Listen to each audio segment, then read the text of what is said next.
Assalamu alaikum. Please like, share and subscribe. Thank you.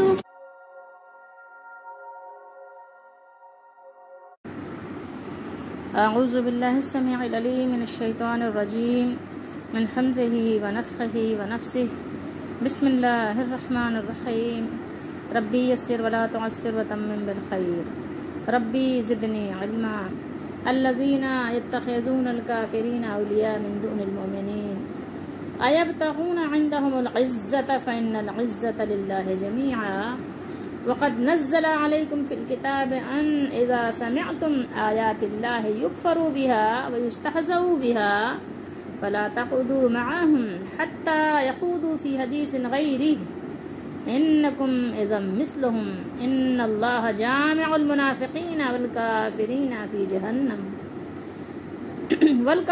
في جهنم جميعا. یہ دو آیات ہیں، آیت نمبر 139 اور 40 سورۃ النساء 5واں سپارہ. ترجمہ ہے ابن کثیر سے،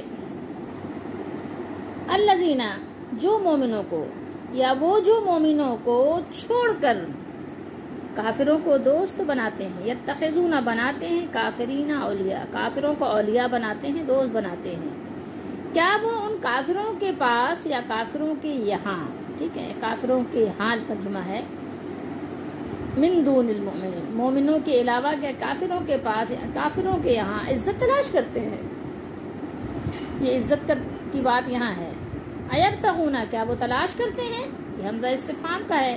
کیا وہ لوگ تلاش کرتے ہیں عزت، عندہم العزت، ہم ان لوگوں کے پاس عزت، یعنی وہ ایسا کیوں کرتے ہیں؟ مومنوں کو چھوڑ کر کافروں کو دوست بنا رہے ہیں، ان سے دوستی کر رہے ہیں، تو اس کی وجہ کیا ہے؟ کیا وہاں جا کر وہ عزت تلاش کرتے ہیں؟ پھر بے شک عزت تو ساری اللہ ہی کے لیے ہے.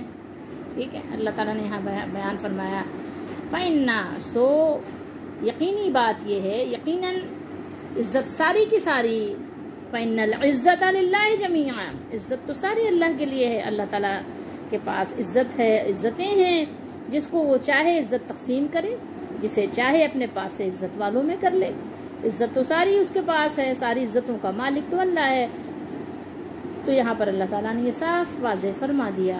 اور اس نے اس کتاب میں تمہارے لیے نازل کیا ہے، نزل، وقد نزل علیکم، تم لوگوں کے لیے اس نے نازل کیا ہے، فی الکتاب، اس کتاب میں، یعنی قرآن مجید میں، ان اذا سمعتم، کہ جب تم سنو کہ یہ کہ اللہ کی آیات کا انکار کیا جا رہا ہو، آیات اللہ یکفر بہا، کہ ان باتوں کا یا جو اللہ تعالیٰ نے نازل کیا ہے اس کا انکار کیا جا رہا ہو، کفر کیا جا رہا ہو، رد کی جا رہی ہوں ان باتوں کو، تو کیا کریں؟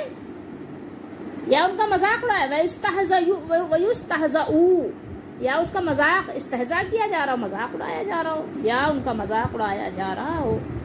بعض اوقات لوگ مذاق بنا رہے ہوتے ہیں نا. آپ نے لطیفے سنے؟ ابھی میں ترجمہ پڑھ رہی ہوں لیکن ساتھ ساتھ بتا دوں کہ بات کبھی ذہن سے نکل جاتی ہے، بھول جاتا ہے انسان کہ لوگ کس طرح مذاق کرتے ہیں. ایک بات سے آپ سمجھ لیجئے کہ کچھ لوگوں نے کیا مذاق اور لطیفے بنائے ہیں، ان کو کچھ اور نہیں ملا. مذاق لطیفے بنانے کے لیے، لوگوں کو ہنسانے کے لیے کچھ اور نہیں ملا. کیا لطیفہ بنایا ہے کہ جنت میں تو تھوڑے لوگ جائیں گے اور جہنم میں زیادہ لوگ ہوں گے. تو جنت میں کیا ہے بھائی، جنت میں گیا میں دیکھا تو وہاں لوگ چائے پاپے کھا رہے ہیں، اور جہنم میں روزانہ دیغیں چڑھائی جا رہی ہیں. کیوں؟ اس لیے کہ جنت میں غریب لوگ ہیں، مسکین کمزور لوگ ہیں، اور تھوڑے سے لوگ ہیں، تو وہاں پر جو ہے چائے پاپوں سے گزارا ہو رہا ہے، اور جہنم میں بڑی بڑی دیغیں چڑھ رہی ہیں. نعوذ باللہ، استغفر اللہ. کس قدر، یعنی کہنا چاہیے کہ بیہودہ مذاق ہے. اور کس بات کا مذاق ہے؟ یہ قرآن و حدیث کا مذاق کیا جا رہا ہے کہ آپ نے کیا قرآن نہیں پڑھا؟ کہ قرآن میں اللہ نے بیان کیا ہے کہ اللہ تعالیٰ وہ کمزور جنتیوں کو ایسی، کمزور جو لوگ مومنوں کو ایسی جنتیں عطا فرمائیں گے اللہ تعالیٰ کہ جہنمی رش کریں گے، اور جہنمیوں کو اللہ تعالیٰ کھانے پینے کو کچھ نہیں دیں گے بلکہ تھوڑ کا درخت کھائیں گے، اور جو جہنمیوں کو پیپ بہے گا، اور جو بھی ہے بہرحال اللہ تعالیٰ نے بیان فرمایا. انتہائی، یعنی کہنا چاہیے کہ وہ مکروہ، ناپسندیدہ غذا ان کی ہوگی، اور وہ بھوکے بھی ایسے ہوں گے کہ ایسے کھائیں گے، ایسے پئیں گے کہ جیسے اونٹ کھاتا پیتا ہے نا، جسے اٹھا کے ایک ساتھ ہی بھر لو اور سارے ان کی آنتیں گل سڑ کے نیچے گر جائیں گی۔ تو اب یہ باتیں قرآن و حدیث میں بے شمار موجود ہیں، پھر بھی آپ مذاق بنا رہے ہیں۔ آپ کو مذاق کرنے کے لیے کچھ اور نہیں ملا، ٹھیک ہے؟ اور ہم یہ کر لیں گے، ہم جائیں گے تو نعوذ باللہ استغفر اللہ، اللہ میاں تو ہم اللہ میاں کو یہ دے دیں گے۔ اول بات تو یاد رکھیے، اللہ تعالیٰ کو اللہ میاں کہنا بھی نہیں چاہیے۔ اللہ میاں، اللہ صاحب، اللہ سائیں، اس طرح کے الفاظ جو بندوں کے لیے آپ استعمال کرتے ہیں وہ اللہ رب العالمین کے لیے استعمال نہ کیا کریں۔ لیکن بہرحال میں نے صرف ایک مثال دے کر یہاں آپ کو بتایا کہ اس طرح کے لوگ مذاق کرتے ہیں۔ تو اللہ تعالیٰ نے ارشاد فرمایا کہ جہاں پر اس طرح کا مذاق کیا جا رہا ہو تو تم ان کی مجلس میں نہ بیٹھو۔ لیکن ہمارے یہاں کیا ہے، مجلس میں بیٹھے ہوتے ہیں لوگ، ٹھٹے لگا رہے ہوتے ہیں، کہے بلند ہو رہے ہوتے ہیں ایسی مجلسوں میں بیٹھ کے۔ اور اللہ تعالیٰ نے کیا فرمایا کہ تو تم ان کی مجلس میں نہ بیٹھو۔ فلا تقعدوا، فا تو یا سو، لا نہیں، تا تم، یہ قاعدہ آپ پڑھتے ہیں نا، ٹھیک ہے؟ قعود بیٹھنے اس کے لیے ہے، یہ حروف اصلی اس کے قاف عین دال ہیں، یہ واو اور الف جمع کے لیے ہے، ٹھیک ہے؟ تا جو ہے وہ مخاطب کے لیے ہے۔ تو فرمایا فلا تقعدوا مع کہتے ہیں ساتھ، ٹھیک ہے؟ ہم ان لوگوں کے، فلا تقعدوا معهم، تو تم لوگ ان کی مجلس میں نہ بیٹھو، ان کے پاس نہ پھٹکو، ٹھیک ہے؟ یہاں تک کہ وہ اس کے علاوہ کسی اور بات میں مشغول ہو جائیں۔ یعنی اگر اور کوئی ان کے ساتھ آپ کا معاملہ ہے، جب وہ قرآن و حدیث کا مذاق نہیں کر رہے ہیں اور الٹی سیدھی باتیں نہیں کر رہے ہیں، اور آپ کا کوئی لین دین کا معاملہ ہے، خرید و فروخت کا معاملہ ہے، کسی اور قسم کی آپ کی میٹنگ ہے، تو آپ ضرور اٹینڈ کریں۔ لیکن جب اللہ اس کے رسول کی باتوں کا، قرآن و حدیث کا، دین اسلام کا مذاق کیا جا رہا ہو تو آپ ہرگز ان کے پاس مت بیٹھیے، ٹھیک ہے؟ ورنہ، ٹھیک ہے، یہاں پر بتایا فی حدیث غیری، اس کے علاوہ کوئی بات ہو تو آپ ان کے پاس بیٹھ سکتے ہیں۔ انکم اذا مثلہم، مثل آپ جانتے ہیں، ٹھیک ہے؟ آپ بھی کہتے ہیں نا مثال، مثل، اس کی طرح، ہم یعنی تم بھی پھر اسی کی طرح ہو جاؤ گے، اسی طرح، ورنہ تم بھی اس وقت یقیناً انہیں جیسے ہوگے، ٹھیک ہے؟ پھر یہ تم میں ان میں کوئی فرق نہیں ہوگا۔ غلط کا ساتھ دینے والا بھی غلط ہے، غلط کی سپورٹ کرنے والا بھی غلط ہے، اور غلط کی ہاں میں ہاں ملانے والا بھی غلط ہے۔ تو پھر تم بھی ویسے ہی ہو جیسے وہ ہیں، وہ مذاق اڑا رہے ہیں، تم اس پہ ہنس رہے ہو، تم سن رہے ہو، تم کو روا ہے، تم بیٹھے ہوئے ہو، ٹھیک ہے؟ تو اللہ نے فرمایا پھر معاملہ یہی ہوگا کہ تم اور وہ دونوں سب ایک جیسے ہی ہوگے، ٹھیک ہے؟ ایک ہی کیٹیگری میں تمہارا شمار ہوگا۔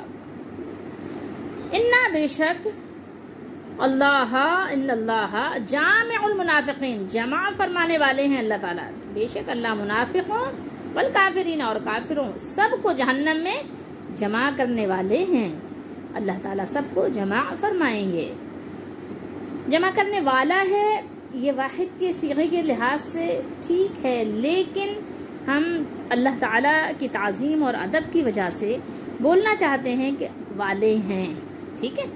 جیسے ہم اپنے والد سے ادب کرتے ہیں تو اللہ تعالیٰ کا زیادہ حق ہے کہ ہم اللہ تعالیٰ سے ادب سے بات کریں، ادب سے نیاز مندی کے ساتھ اللہ کی بارگاہ میں ہماری گفت و شنید ہونی چاہیے، ٹھیک ہے؟ جیسے بادشاہ کے سامنے بیٹھتے ہیں تو کیسے بات کرتے ہیں، ادب سے کرتے ہیں۔ اب لیکن چونکہ ظاہر ہے بچپن سے ہماری عادت پڑی ہوئی ہے، اللہ تو کر دے، اللہ تو دے دے، اللہ تو سن لے، ٹھیک ہے؟ اللہ تعالیٰ عزت والا ہے، اللہ دیتا ہے، اللہ کرتا ہے، تو اس طرح کی عادت پڑ گئی ہے، تو کوشش کرتے ہیں کہ نہ بولیں، لیکن پھر بھی بعض اوقات اسی انداز میں، اسی رو میں گفتگو کر رہے ہوتے ہیں۔ بہرحال تو یہ ہے کہ اللہ تعالیٰ سب کو کہاں جمع کرنے والے ہیں؟ کون سے سب کو؟ نافرمانوں کو۔ نافرمانی کرنے والے وہ منافقین ہو، منافق وہ ہوتے ہیں کہ جو انہوں نے اسلام کا لبادہ اڑا ہوا ہوتا ہے، چادر اسلام کی ہوتی ہے، اس میں بیل بوٹے اسلام کے بنے ہوئے ہوتے ہیں، لیکن اندر سے کیا ہوتے ہیں؟ وہ اندر سے وہ کافر ہوتے ہیں۔ ایسے لوگوں کو منافق کہا جاتا ہے، کس میں؟ شریعت کی زبان میں۔ کافر، کھلا ہوا کافر، جس کو سب جانتے ہیں کہ یہ کافر ہی ہے، کسی بھی بات کو کھلے طور پر انکار کر دے وہ کافر ہے۔ تو اللہ تعالیٰ تمام منافقوں کو اور تمام کافروں کو جمع فرمانے والے ہیں جہنم میں. ٹھیک ہے، اللہ تعالیٰ ہم سب کو جہنم سے بچائے اور ہر ایسے عمل سے بھی بچائے جو جہنم میں لے جانے والے ہوں. اب ہمیں آیت مبارکہ کے اس ٹکڑے پر تھوڑا سا غور کر لینا چاہیے. کیا ہے کہ جو مومنوں کو چھوڑ کر الذین یتخذون الکافرین اولیاء من دون المؤمنین، کہ وہ لوگ جو مومنوں کو چھوڑ کر کافروں کو دوست بناتے ہیں، کیا وہ ان کے پاس یا ان کافروں کے پاس عزت تلاش کرتے ہیں؟ تو اب یہاں پر دیکھیے کہ مومنوں کو چھوڑ کر بات ہو رہی ہے کہ یعنی مومنوں سے دوستی نہیں کرتے، کافروں سے دوستی کرتے ہیں. تو ایک چیز یہاں پر غور کیجئے گا کہ یہ ایسی بات نہیں ہے کہ آپ مومنوں سے دوستی کریں تو کافروں سے دوستی جائز ہو جائے گی. ٹھیک ہے، نہیں، ایسا نہیں ہے، بلکہ یہ کہ دونوں صورتوں میں ان سے دوستی یعنی دلی لگاؤ. دوستی سے مراد یہاں کیا ہے؟ دلی لگاؤ. ٹھیک ہے، ان سے جو ہے آپ کے لیے اللہ تعالیٰ نے پسند نہیں فرمایا. باقی رواداری کا سلوک ان کے ساتھ ہوگا. ٹھیک ہے، خیر خواہی کا سلوک ان کے ساتھ بھی ہوگا. ٹھیک ہے، آپ ان کے لیے نصیحت، خیر خواہی، بھلائی چاہتے ہی رہیں گے. لیکن یہ ہے کہ یہ یاد رکھیے کہ ایسا نہیں ہے کہ اگر آپ نے مومنوں سے دوستی بھی کی ہوئی ہے تو پھر آپ کے لیے جائز ہے کہ غیر مومن سے بھی دوستی کریں. نہیں، دونوں صورتوں میں جائز نہیں ہے. ایک تو یہ کہ آپ نے مومنوں سے دوستی نہیں کی، صرف جا کر غیر مومن سے کر رہے ہیں، اور ایک یہ کہ مومن سے کر کے ان سے کر رہے ہیں. دونوں صورتوں میں جائز نہیں ہے. ہر صورت میں آپ سے دلی لگاؤ آپ کو کس کے ساتھ ہونا چاہیے؟ مومنوں سے ہی ہونا چاہیے. ٹھیک ہے، یہ بات ذہن نشین کرنے کی ہمیں ضرورت ہے. اور اب دوسری بات یہاں پر کیا ہمارے لیے سبق ہے وہ بھی ہمیں یہاں دیکھ لینا چاہیے. سبق ہمارے لیے یہ ہے اس میں کہ دیکھیے عزت کا مالک، عزتوں کا مالک اللہ تعالیٰ ہے، اور وہی عزیز بھی ہے. عزت والے جو اگر تمام دنیا کو آپ جمع کر لیں تو عزت اصل میں اللہ تعالیٰ ہی کی ہے اور وہی عزت والا بھی ہے. ٹھیک ہے، لیکن یہ ہے کہ کیا ہم دیکھیں کہ کیا ہم ایسا کر رہے ہیں کہ کیا ہم مومنوں کو چھوڑ کر غیر مومنوں کو دوستی کا ہاتھ اس لیے بڑھا رہے ہیں کہ وہاں سے ہمیں فائدے ملیں گے، دنیاوی منفعت ملے گی، عزت ملے گی، شہرت ملے گی، ہمیں نہ ہماری ناموری ہوگی، اچھا کھانا پانی ملے گا، اچھی رہائش ملے گی، یا ہمارے تعلقات ذرا اونچے ہو جائیں گے، ذرا ہر جگہ ہمارا یعنی ایک کہنا چاہیے کہ شہرہ ہوگا کہ بھائی جناب ہمارا فلاں سے بھی تعلق ہے اور فلاں سے بھی تعلق ہے. اس طرح کا لوگوں کو شوق ہوتا ہے نا. تو آپ اللہ تعالیٰ کی رسی کو مضبوط تھام لیں، اللہ تعالیٰ سے دوستی آپ مضبوط کر لیں تو وہ ہر جگہ آپ کے لیے کام بنانے کے لیے دوست کھڑے کر دیں گے. اللہ تعالیٰ وہ عزتوں کے مالک ہیں. ٹھیک ہے، اچھا ہے نا کہ اگر وہ دلانا چاہے دشمن سے بھی دلائے. اگر اللہ تعالیٰ دلانا چاہے، اگر وہ دلانا چاہے آپ کو عزت ہو، دولت ہو، جو کچھ بھی ہو، وہ دلانا چاہے تو دشمن سے بھی دلائے. بس اوقات دشمن بھی آپ کی کیا کرتا ہے؟ مدد کر دیتا ہے. اور اگر وہ دیا نہ چاہے تو دوست منہ چھپائے. اگر اللہ تعالیٰ ہی آپ کو دینا نہ چاہے تو پھر کوئی بھی آپ کو پھر نہیں دیتا. تو ہمیں چاہیے کہ ہم اللہ تعالیٰ کے فقیر بن جائیں. جیسے موسیٰ علیہ السلام نے دعا کی تھی جب آپ مصر سے نکلے تھے اور مدین گئے تھے، تو آپ نے کیا دعا کی تھی؟ ربی انی لما انزلت الی من خیر فقیر. تو ہمیں چاہیے کہ ہم اللہ کے فقیر، اس کے بھکاری، اس کے منگتے بن جائیں. تیرا منگتا نہ در بدر جائے مولا، تیرا منگتا نہ در بدر جائے، تیری دہلیز پر ہی مر جائے، تیری دہلیز پر ہی مر جائے. اور نبی کریم صلی اللہ علیہ وسلم کی عادت کریمہ کیا تھی؟ دنیا سے کتنی بے رغبتی تھی کہ بانٹ دیتے ہیں سب فقیروں کو، بانٹ دیتے ہیں سب فقیروں میں، جو بھی نعمت نبی کے گھر جائے، جو بھی نعمت نبی کے گھر جائے، تیرا منگتا نہ در بدر جائے مولا تیری دہلیز پر ہی مر جائے. تو جس کی دستگیری اللہ تعالیٰ فرماتے ہیں پھر اس کو کسی کی حاجت نہیں رہ جاتی. ٹھیک ہے دنیا ایک سبب ہے لیکن وہ سبب بھی وہی مسبب ہی بناتا ہے, وہی پیدا کرنے والی ذات ہے اللہ کی, جو ان اللہ علی کل شیء قدیر کا بادشاہ ہے. اور قرآن مجید میں اللہ تعالیٰ نے انبیاء علیہ السلام کو, نوح علیہ السلام جیسی ہستی کو, محمد رسول اللہ صلی اللہ علیہ وسلم جیسی عظیم شخصیت کو اللہ تعالیٰ نے حکم دیا ہے کہ ان دنیا کے جو باغی ہیں, دنیا کے فرعون کی طرف تو آپ نظر اٹھا کر بھی نہ دیکھیں ان کی شان و شوکت کو, ان کی طرف تو آپ نظر اٹھا کر بھی, یہ اس لائق بھی نہیں کہ ان کو نظر اٹھا کر دیکھا جائے. آپ غریبوں کو اپنے پاس سے مت ہٹائیے گا. لوگ کتنا ہی کہیں کہ ہاں ان کے پاس سے پسینے کی بدبو آ رہی ہے, کہنے دیجئے یہ اللہ والے ہیں, وہ اس کی رضا تلاش کرتے ہیں, اللہ کی خوشنودی چاہتے ہیں, ان کو اپنے پاس ہی بٹھائے رکھیے. تو اللہ تعالیٰ نے جا بجا مومنوں کو اور مومنوں کے جو سردار ہیں انبیاء علیہ السلام, ان کو اللہ تعالیٰ نے قرآن مجید میں یہی حکم دیا ہے. اللہ تعالیٰ ہم سب کو سمجھنے کی توفیق دے. ہمارے لیے اس میں بہت سارا سبق ہے اس آیت میں, آیت مبارکہ 139 میں. اب یہاں پر آیت نمبر 40 میں اللہ نے بیان فرمایا کہ اس کتاب میں تمہارے لیے نازل کیا ہے. اللہ تعالیٰ نے اس کتاب میں نازل کیا, اللہ تعالیٰ نے جو اپنا حکم, اپنے احکامات نازل فرمائے.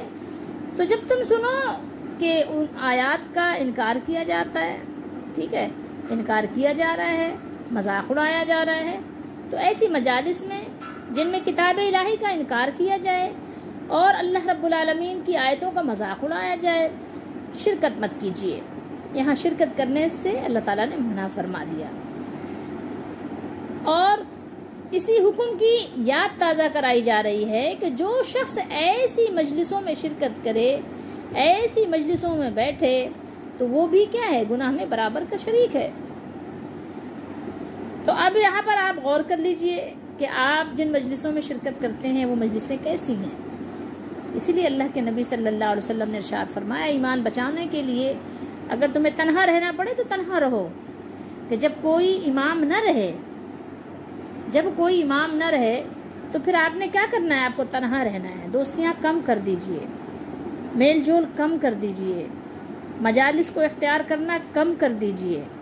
کیوں؟ اس لیے کہ بہت زیادہ اندیشہ اور خطرہ ہوتا ہے, کیونکہ ان مجلسوں کا بھی تو اثر ہوتا ہے نا, جس میں آپ شریک ہوتے ہیں, شرکت کرتے ہیں. آپ دیکھتے ہیں ظاہر فلاں نے, پتہ نہیں آپ نے کس بیوٹی پارلر سے میک اپ کروایا ہے, آپ نے کہاں سے شاپنگ کی ہے, تو لازمی بات ہے اس کے اثرات ہوتے ہیں نا. کسی بھی طرح کی مجلس ہو, وہ موسیقی کی مجلس ہو, یا وہ فیشن کی مجلس ہو, یا وہ کھانے پینے کی مجلس ہو, لازمی بات ہے کہ اس کے اثرات ہمیں نظر بھی آ رہے ہیں.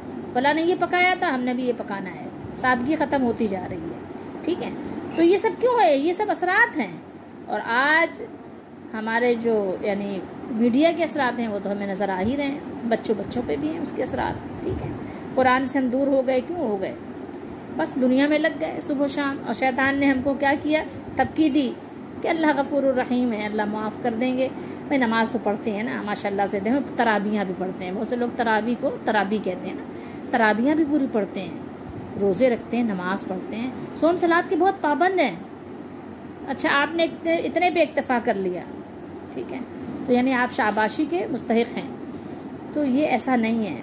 دین اسلام میں پورے داخل ہونا ہے. دین اسلام ہے, کوئی ایسا نہیں ہے کہ مذاق نہیں ہے, اس کا مذاق نہ بنائیں. اس سے پورے کامل طریقے سے داخل ہوں, کیونکہ اللہ تعالیٰ کو ہماری حاجت نہیں. سورہ حجرات میں اللہ تعالیٰ نے صاف واضح بیان کر دیا. ٹھیک ہے, اپنے ان نمازوں اور تراویحوں کا احسان اللہ پہ نہ رکھو, اپنے ایمان کا احسان بھی نہ رکھو. اللہ نے اپنے نبی صلی اللہ علیہ وسلم فرمایا, یہ آئے ہیں نا بدو, یہ جو یہ کہہ رہے ہیں کہ احسان مت رکھو, اللہ تم پر احسان رکھتا ہے. اللہ نے احسان رکھا کہ تم کو توفیق دے دی کہ تم نے کلمہ طیبہ پڑھ لیا. ٹھیک ہے, اس کی سمجھ حاصل کرنے کی کوشش کر لی. احسان مت رکھو. ٹھیک ہے, اگر کوئی نیک کام کرے تو وہ احسان نہ رکھے دین اسلام پر, احسان تو خود اس نے اپنے آپ پر کیا ہے.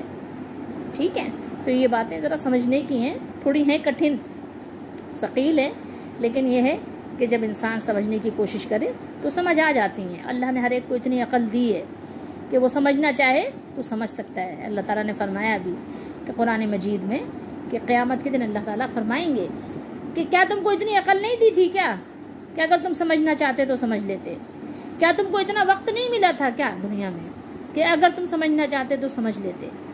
تو کوشش کرو گے تو سمجھو گے۔ جس چیز کو تم نے کوشش کی، جس کو تم نے ترجیح دی، اہمیت دی، پرائرٹی پہ رکھا، اس کو سمجھ گئے، بڑی بڑی چیزیں سمجھ گئے۔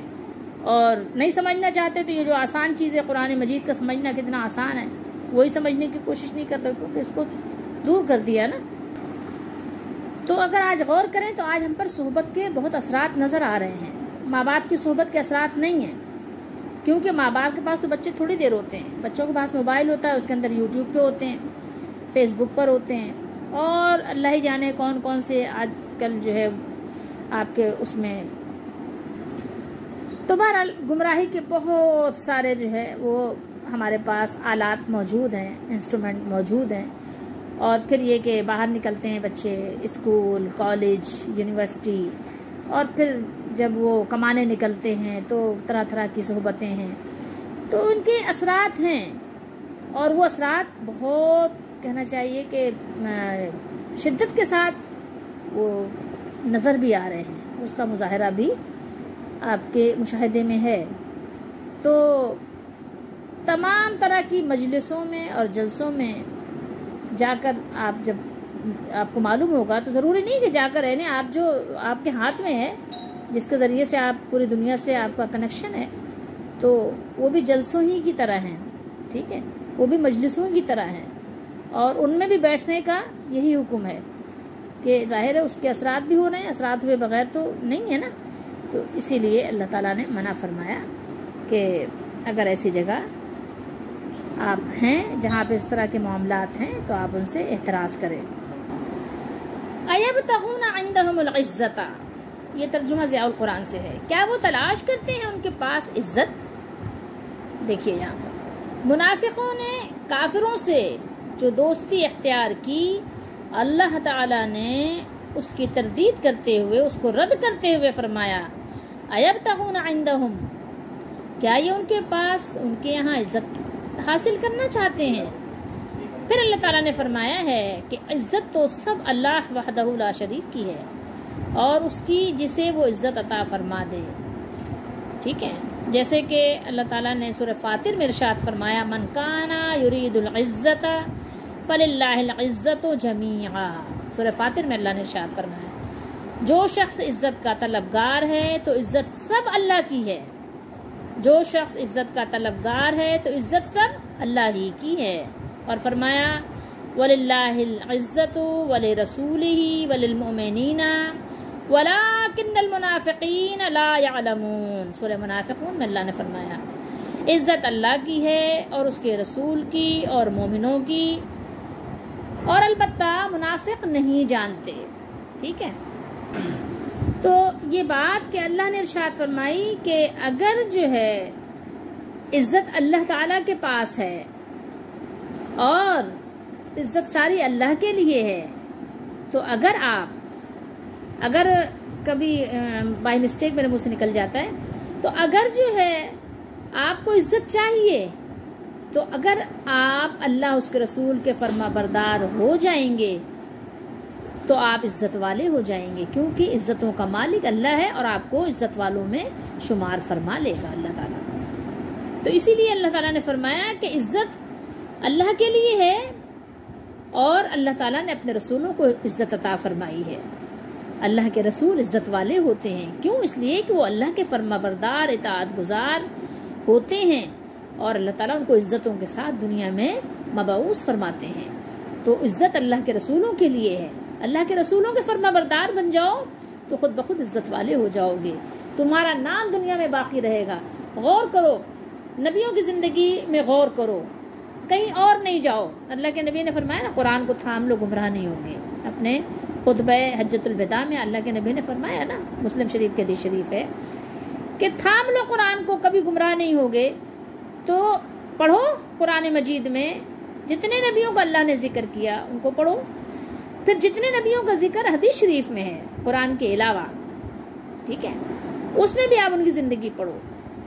تو آپ کو 2 نبی مستقل طور پر اور 1 نبی آزمائش سے پہلے اور آزمائش کے بعد مال و دولت والے تھے، ایوب علیہ السلام.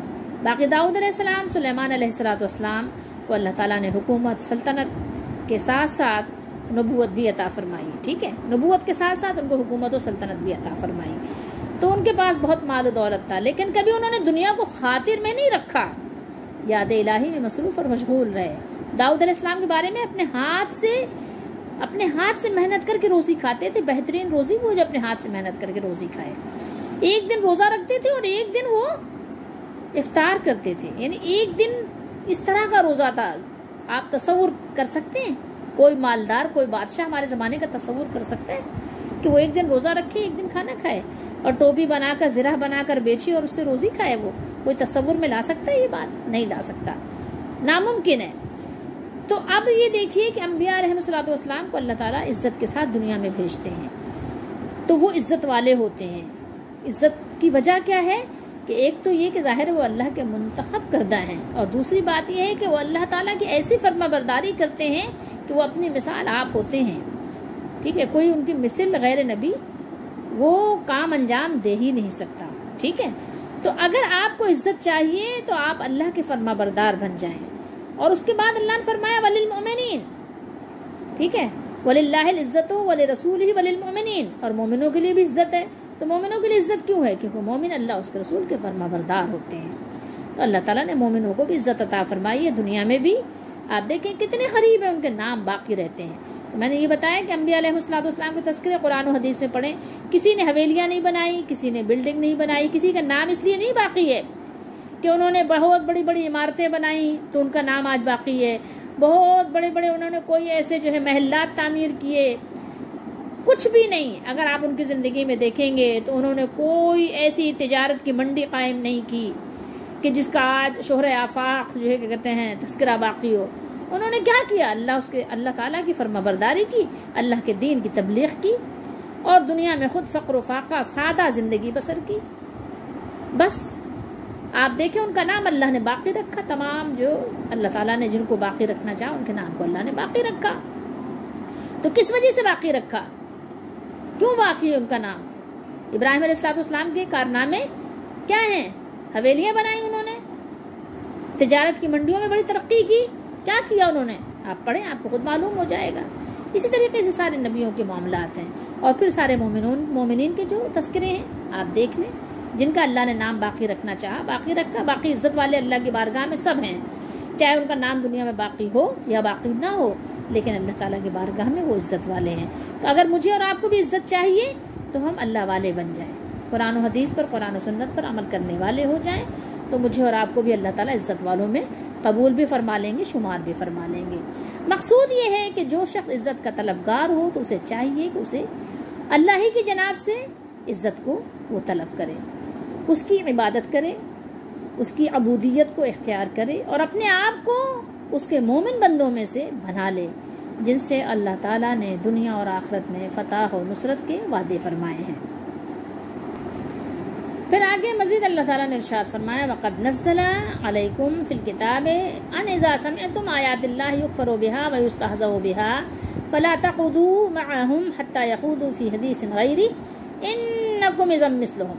اور بے شک اللہ نے تم سب کو یعنی مومنوں پر اپنی کتاب میں یہ حکم نازل فرمایا ہے کہ جب تم کہیں سنو کہ اللہ کی آیتوں سے انکار کیا جا رہا ہو، اللہ کی آیتوں سے انکار ہو رہا ہو اور ان کی ہنسی اڑائی جاتی ہے، تو جب تک وہ لوگ اور باتیں نہ کرنے لگیں ان کے پاس مت بیٹھو، ورنہ تم بھی انہیں جیسے ہو جاؤ گے. یعنی ممانعت کا حکم پہنچنے کے بعد جب تم اس کا ارتکاب کرو گے اور کافروں کے ساتھ اس جگہ بیٹھنے پر راضی ہو جاؤ گے، اسی میں گھل مل جاؤ گے جس میں اللہ کی آیتوں سے انکار کیا جا رہا ہو، ان کی ہنسی اڑائی جا رہی ہو اور ان کی عظمت شان میں کمی کی جا رہی ہو، اور تم انہیں ایسا کرنے دو، یعنی روکو بھی نہیں، ان کا ہاتھ بھی نہیں پکڑو، ان کا منہ بھی بند نہیں کرو، تو پھر تم بھی ان کے اس گناہ میں برابر کے شریک ہو. ٹھیک ہے، انکم اذا مثلہم، یقیناً تم بھی انہی جیسے ہو جاؤ گے، یعنی گناہ کے اعتبار سے تم بھی انہی جیسے ہو جاؤ گے، تم میں ان میں کوئی فرق نہیں رہے گا۔ ان اللہ جامع المنافقین والکافرین فی جہنم جمیعا، کچھ شک نہیں کہ اللہ منافقوں اور کافروں سب کو دوزخ میں اکٹھا کرنے والے ہیں، یعنی منافق جیسے یہاں کافروں کے ساتھ کفر میں شریک رہے، اسی طرح اللہ تعالیٰ انہیں جہنم کی آگ میں بھی ہمیشہ ہمیش کے لیے اکٹھا رکھے گا۔ جہنم کی سزاؤں زنجیروں، بیڑیوں اور گرم اور کھولتا پانی اور دوزخیوں کے جسموں سے نکلنے اور بہنے والی پیپ کے پینے اور دیگر سزاؤں میں یہ سارے برابر کے شریک ہوں گے۔ ہم اللہ تعالیٰ سے پناہ طلب کرتے ہیں، اللہ تعالیٰ ہم سب کو جہنم سے بھی اور جہنم کے عذاب سے بھی، اپنے ناراضگی سے بھی بچائے رکھے اور ہر ایسے عمل سے بچنے کی توفیق دے، ہماری دستگیری فرمائے کہ جس کی وجہ سے جہنم واجب ہو جاتی ہے۔